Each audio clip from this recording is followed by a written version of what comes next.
Hello and welcome to this masterclass. It's great to have you here, and a special hello if we've not met before, either in person or online. So, I'm going to be talking about losing weight without dieting, and as Christians, with God at the center. I'm going to be sharing some of my secrets with you. We're going to be looking at how to avoid the roller coaster of emotions, the number one factor that most people don't consider, and my top tip for finding freedom in your eating. So, do you ever feel like you've been on a diet for most of your life? You wish that you could find the answer to losing weight without being obsessed, and you wish you could just stop thinking about food and your weight and dieting and sort it out. You just feel like you just want to live and eat normally, but maybe be a bit healthier as well. And if you're completely honest, lighter as well would be good, but you just don't know how to get there. You've tried loads of different stuff and you just want some guidance and encouragement so that you know what to do and so that it can happen for you too. And you can stop doing this dieting thing. So, in this masterclass, I'm going to reveal 3 secrets that have helped me to break free from dieting. Do you ever feel that other people can just eat what they want and be healthy and happy, but you can't? You've tried. Other people seem to be able to just do it, but you can't. And you can't quite work out why that is. And you just feel, if you're honest, a little bit unlucky. But I promise you 100% can be free in this area. I know because I was there too. I struggled with my weight in my childhood, my teens, my 20s. I was on and off every diet going, and I was always thinking about food. And I just thought that this is my lot in life. This is just my thing that I need to deal with. But God took me on a journey, taught me loads of stuff on the way. And now, and for the last 15 to 20 years, I've been free in this area, and I 100% believe you can be too. My mission now is to support, encourage, and motivate people like you to lose weight without dieting and for good, so that you can feel great and just stop thinking about food all the time. I'm really passionate about that, and I believe that it is entirely possible. So, my question is, would you love to be one of them? So, who am I for a start? Well, like I said, I struggled with my weight and my health when I was younger, and I completely understand the position that you're in. But God set me free from that. And I'm a nutritionist with a master's qualification and part of the Association Nutrition, a registered nutritionist. I'm the founder of FitFish, which supports Christians to get a healthier balance in body, spirit, and soul. And I'm the creator and owner of Healthy, Whole, and Free, which is an online course. And I'm a speaker and a writer. I speak at various Christian events and on the radio and things like that.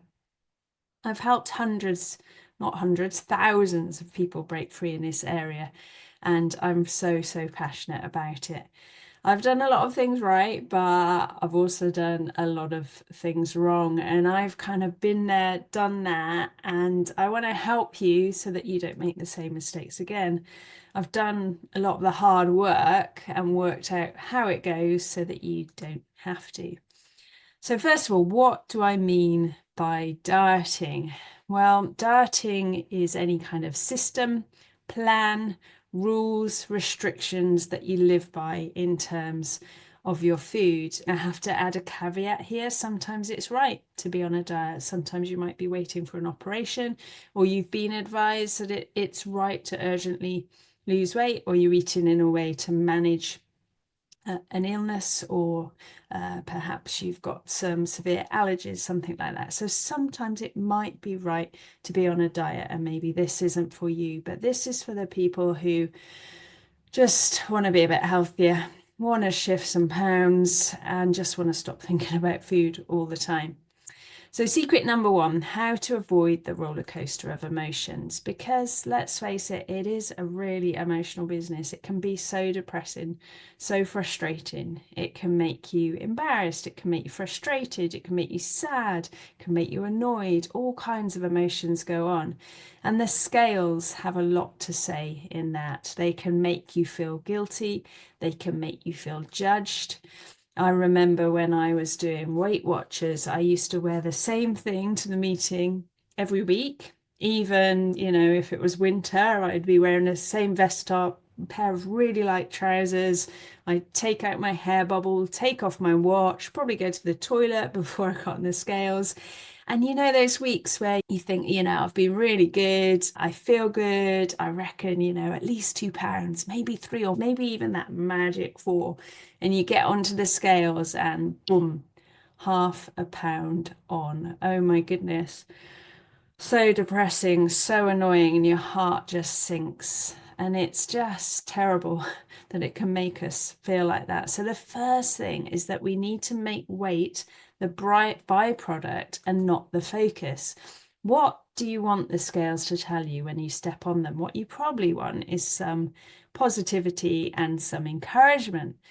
And those are the kinds of things that you're looking for, like reassurance, affirmation that you're doing the right thing. That weekly accountability can be really helpful, but you also want encouragement.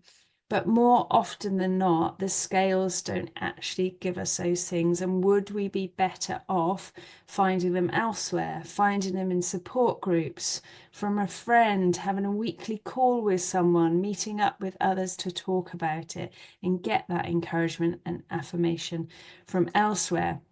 Because we have to remember what the scales are actually telling us.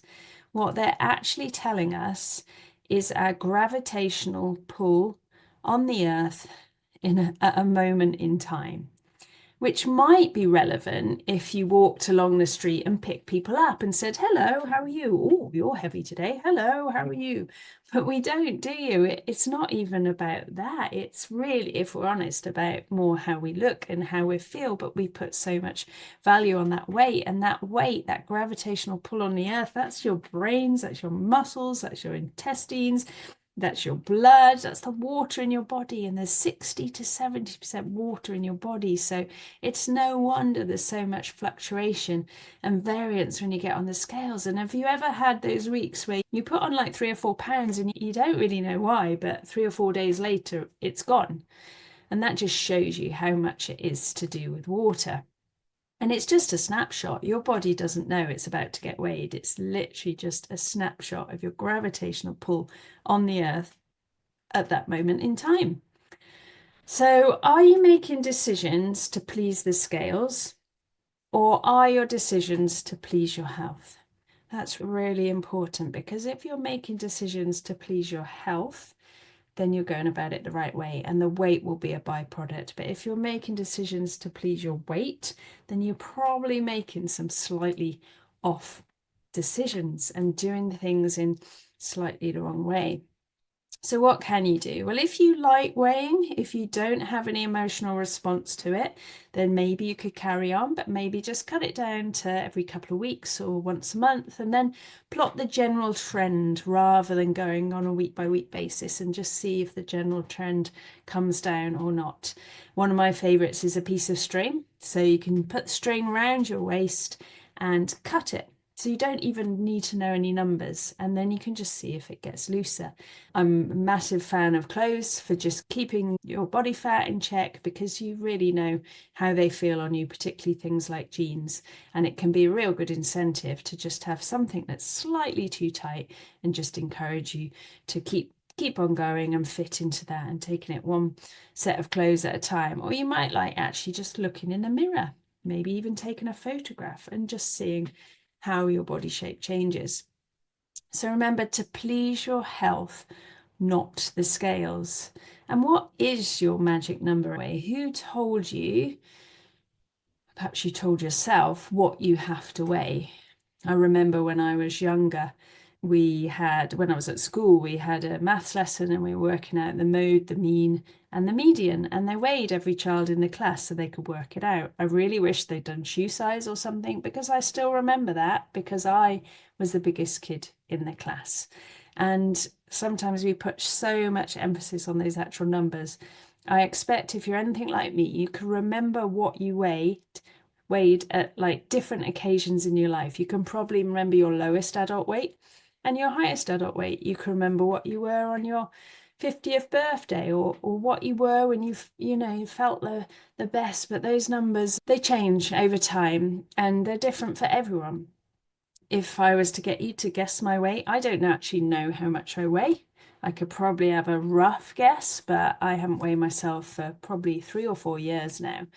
But I bet if you guessed how much I weigh, I'd probably weigh actually about a stone heavier. I've always weighed heavy, and that wasn't helpful at all for my mental health when I was growing up and trying to lose weight.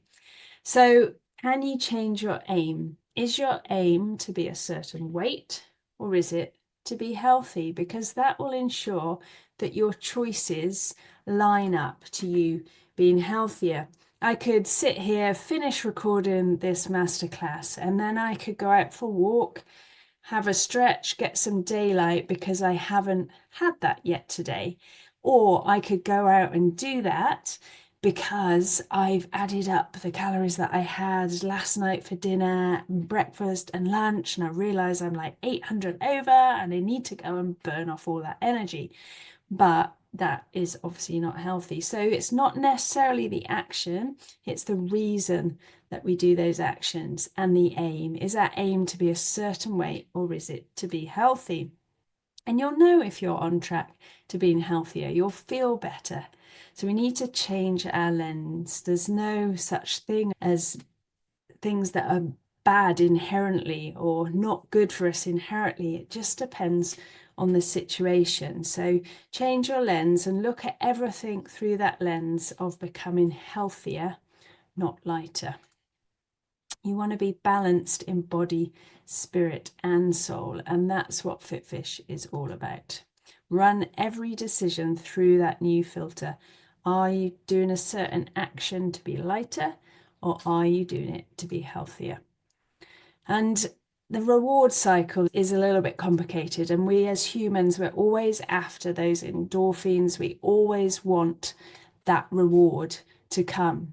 When we perform an action, we're looking for a reward. And unfortunately, with healthy living, sometimes those rewards don't come straight away.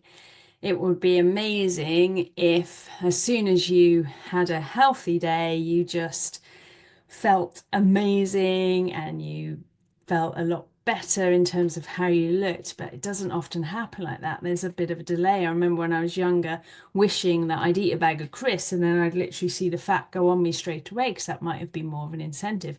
Sometimes it does feel like it does that now, but when I was younger it didn't.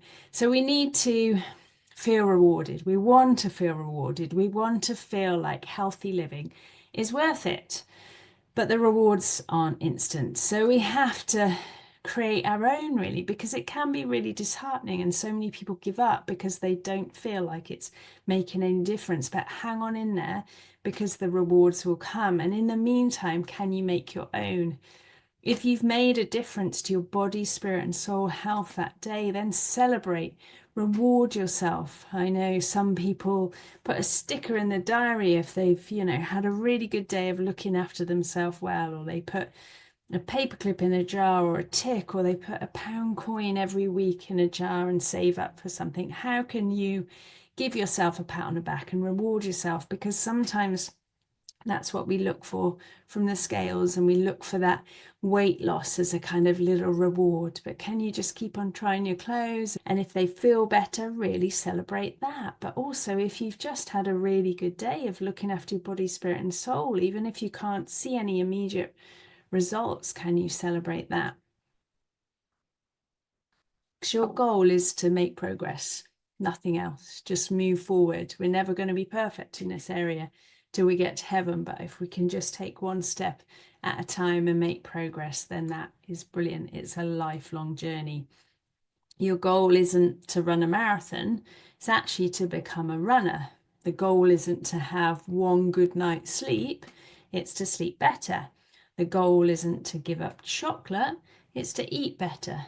So your goal is to become the kind of person that does these healthier things, not to actually just reach a goal and then stop. So secret number 2, the number one factor that most people don't consider. I hear it said so often, I've got no willpower. I've just got no motivation at all. And sometimes when I make what could be perceived as a healthy choice, people will say, oh, you're so good, you're so strong, you've got such good willpower. And I'm like, no, I just wanted that, or I didn't want that, or whatever. Everything can feel a bit of a struggle when your motivation and your willpower is lacking, and that can just come and go, can't it? It can feel like it's just such hard work when your motivation is low. But it's not really to do with that. That's not the thing that has changed. In the last 50 to 60 years, these things have increased so much. There's so much more fast food and convenience food. There's these manufactured tastes which have only come about because they have been produced to taste like that. So in nature, there's nothing that combines sugar or fat apart from milk, as a bit of an aside, that is natural. So if I was to hand you a bowl of sugar and say, go for it, help yourself, have as much as you want, you probably wouldn't. And if I gave you a big bowl of butter and said, go for it, have as much as you want, again, you probably say, no, thanks, I'm all right. But if you mix the sugar and the butter together, starts tasting like cake mixture, and that's when it's quite hard to stop. So a lot of these manufactured food, these man-made foods, are created to make us want to eat more. And couple that with advertising and pressure for maybe friends and family when you're out to eat more. And the fact that food is so entwined and so related to our emotions. I took my son to the doctors for one of his jabs, and without really consulting me, they offered him a chocolate button when he was crying. And it's so ingrained and so related to our emotions. And then things like cars, public transport, they've increased remote controls. We don't even need to get up and change the channel on our telly anymore. We've got the internet that does so much for us, and we've got machines that do all our jobs. And I used to think a lot about, say, 100 years ago, if we'd have told people there'll be these buildings called gyms where you can go and you can lift and you can push and you can walk and you can move, they'd be like, why? We do all of that anyway. And yet, of course, we don't. We've inconvenienced ourselves out of that movement. So now we have to kind of just insert it into our lives in these dedicated slots. And also the perceived level of danger, or the actual level of danger, has also increased. And so we're not perhaps going out and about as much as we did. So our food intake has gone up and movement's gone down, which means that in general, our size has increased. And we're surrounded by fast food, by sweet things, all you can eat, super size. Sometimes I just want a little bit of chocolate, and that's not possible anymore. You used to be able to buy a little Milky Way. You can't even do that now. It's all these double packs, double sizes, and these share packs, which of course rarely are shared. So what's changed in the last 2000 years? Even in the last 60 years, what has changed? Is it our motivation? Is it our willpower? Why does it feel that we're walking through treacle and it's such hard work? It's because our environment has changed. There's nothing wrong with us. We're not lacking in willpower motivation. We are just surrounded by things that make it very hard. We live in what we call an obesogenic society. If we just relax and go with the flow, we will all end up, unfortunately, overweight and obese.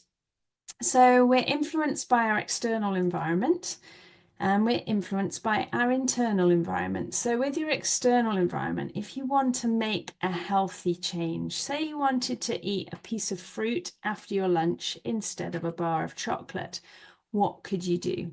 So you could make that fruit more obvious and the chocolate less obvious, hidden away. You can make the fruit more attractive. So instead of picking some wrinkled apple, get some fruit that you actually really love. I'm really into like Emperor oranges at the moment, and they are absolutely yummy.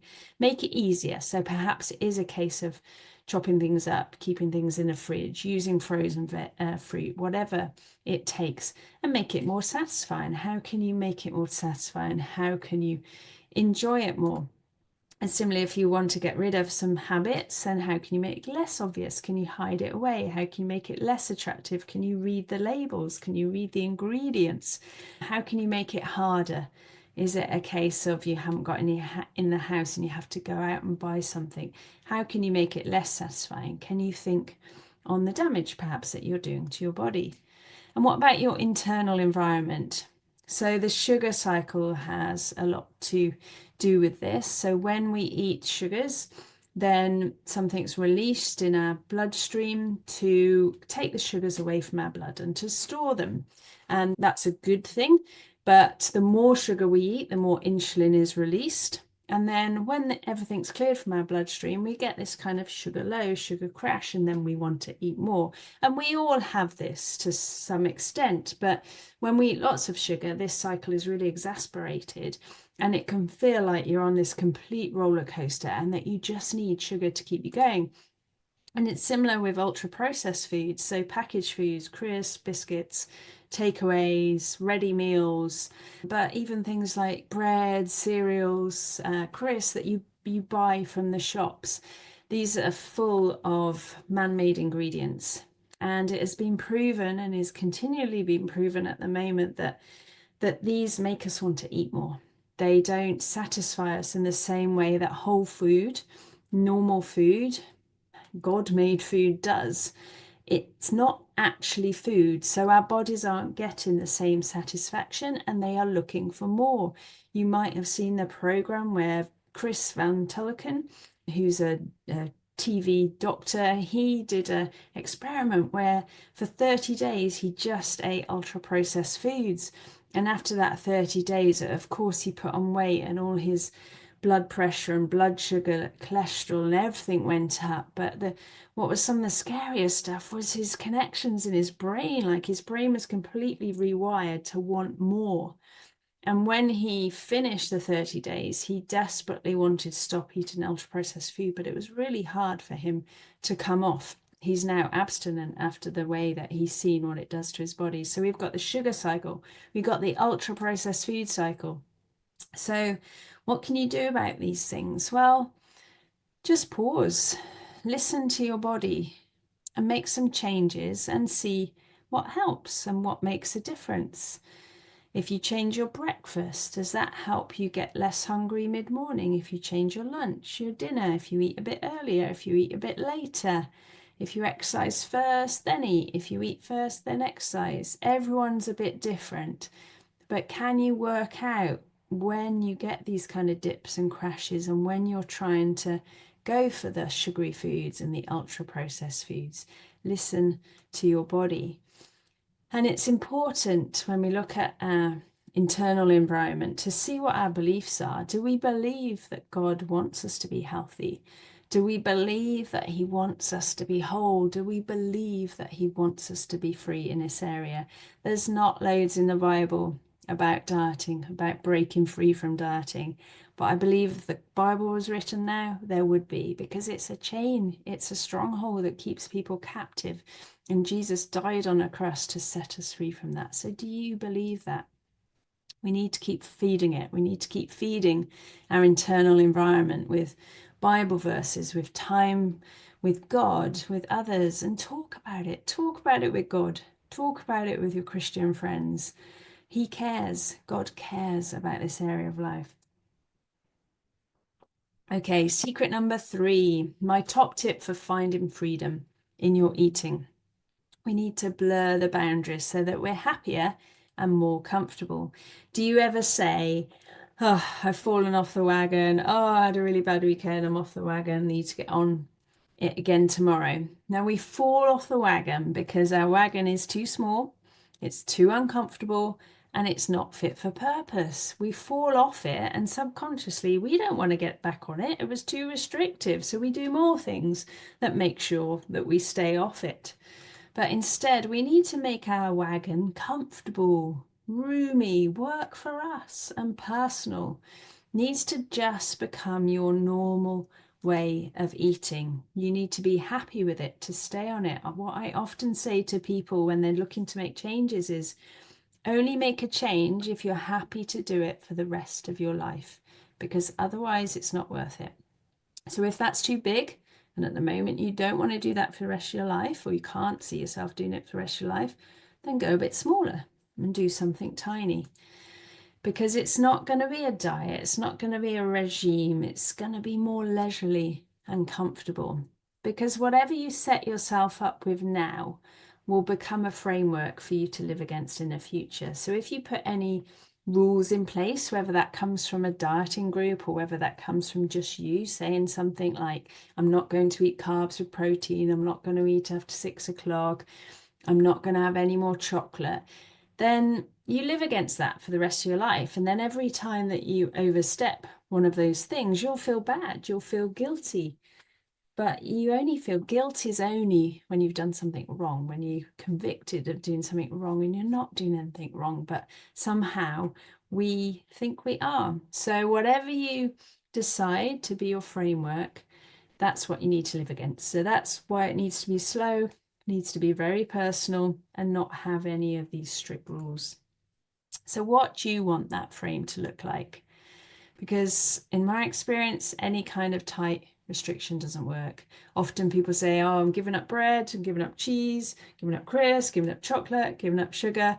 And probably the next time I speak to them, they haven't given it up anymore. And they maybe went to a bakery and ate a whole loaf of bread, or they really went for it with some crisps or chocolate.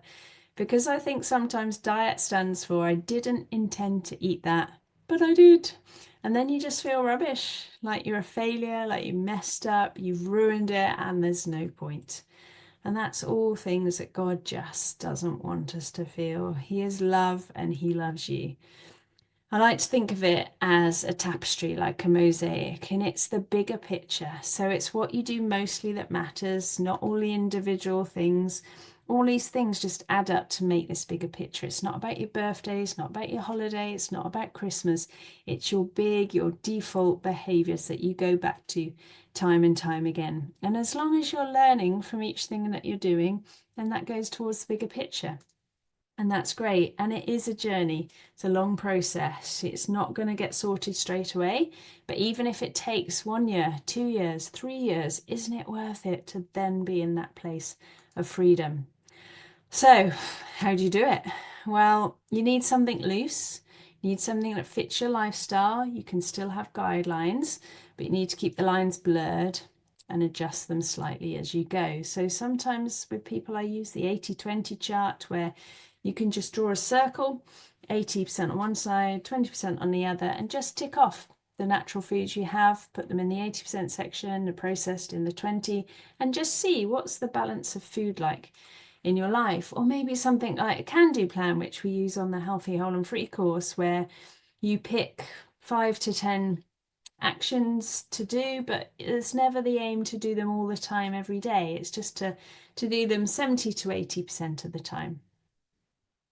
There's so much more I could talk about. There's so many things that kind of spark off everything I'm saying, which I could explain more about. Things like self-sabotage, where I used to do this all the time. So when I was doing Weight Watchers, if I'd gone over my points, so say I was allowed 20 points, if I went over to say 22 or 23, I wouldn't think, oh, that's all right, just a little bit over. I would go for it, because now is my chance, because I'm going to start again in the morning and I've already gone over it already tonight, so I might as well go for it. And instead of ending up on like 25 points, I did end up on like 40 points or something. And it's a bit like this example. When you get a flat tire, you don't, I hope, go around and slash all the other three tires. You fix the problem and then move on. But so often we don't do that. We just make things worse for ourselves, and it can be really hard to understand why we do it. But if you choose the easy road now, as in not looking into this and not solving it, then things just get harder and harder as you go along. Whereas if you choose the hard route now and actually looking into the reasons you overeat and why you overeat and doing some work on it and inviting God into it, then the hard road will get easier. So the easy road gets harder and the hard road gets easier. So if nothing else, I would love for you to take away these things.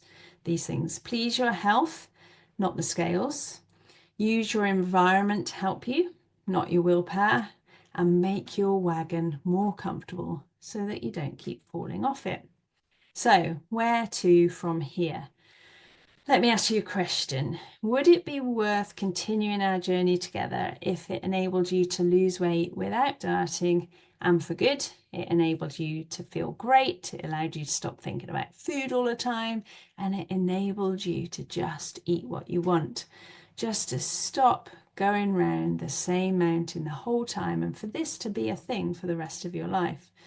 So, introducing the Healthy, Whole and Free course. This is an online program which I created, which helps you to lose weight and get that freedom from dieting. There's so much more I can help you with. I'd love to help you work out what's really going on, get the foundations right now so that you can get the benefits for the rest of your life, tackle any physiological, so physical reasons for weight gain, untangle those, that should say, unhealthy habits and create new healthy ones, tackle obstacles step by step and gain that healthy balance for the rest of your life so that you can eat what you want, when you want, be one of those annoying people and be much healthier.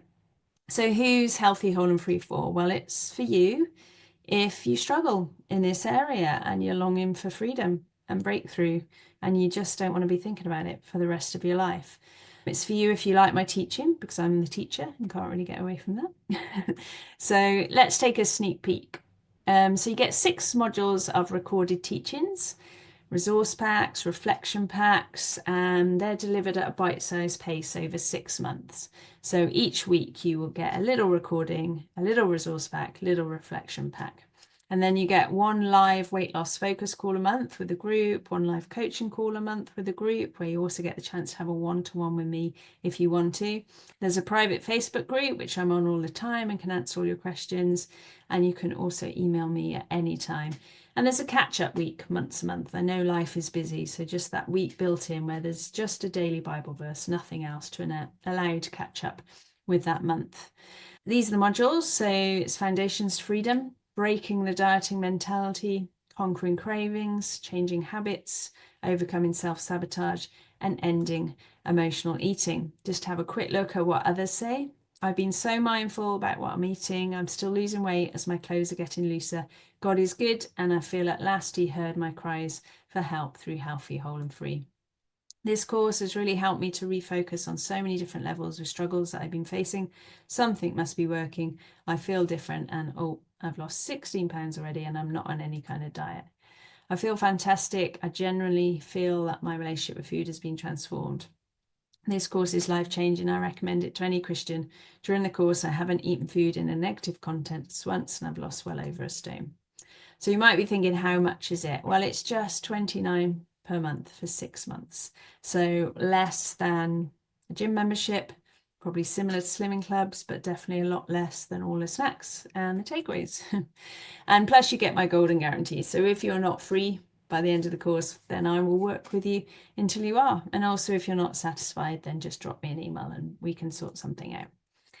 I want everyone to be free in this area, so that's why I give this guarantee. And then you get some bonuses. So you don't only get all this stuff we've already talked about, you also get these extras. So every month you get a little bonus. So things like exercise sessions, there's a module called Super Spices and Herbs, things like that just help you on your journey, and all optional, of course. Then you get membership to Fit Fish for a fiver, where you get 6 Zoom exercise classes a week. You can do them live or recording. You get a monthly recipe pack and you get a monthly podcast. And you also get a surprise with Fit Fish for a fiver as well, just to take it up to those 5 things. So that can be things like more recipes, checklists, a little video from me, or an interview, something like that. And then there's 6 extra overarching teachings which are recorded on mindset, motivation, fundamentals of nutrition, fundamentals of exercise, life organization, and navigating occasions. So at no point do I tell you what to eat, what to drink, how to move. It all comes from inside you and what you want to do with God in you. And then it's truly natural and it's the way that you want to live. You also get all of last year's recipes, so that's 70 recipes. You get the meal planning masterclass, which is 1 hour, focused hour to help you sort out a month's worth of meals. We did it the other day as a group, which was awesome. And you also get unlimited coaching calls with me throughout the time that you're on the course as well. Another teaching on glucose curves I include, this is from our follow-up group, the Healthy, Whole and Free Forever group. And this was some really valuable teaching for people about glucose spikes and what sugar does to our blood and how we can change that. So I'm including that as well. So if you would like to join us, I would love that. You can find the link below, and I look forward to welcoming you in. Thank you very much for listening. You made it till the end. Lots wouldn't. So massive well done. Do give it a like, give it a comment so I know that you've watched it. And yeah, take care and believe it, you can be healthy, whole and free in this area. Take care and speak to you again soon, I hope. Bye bye.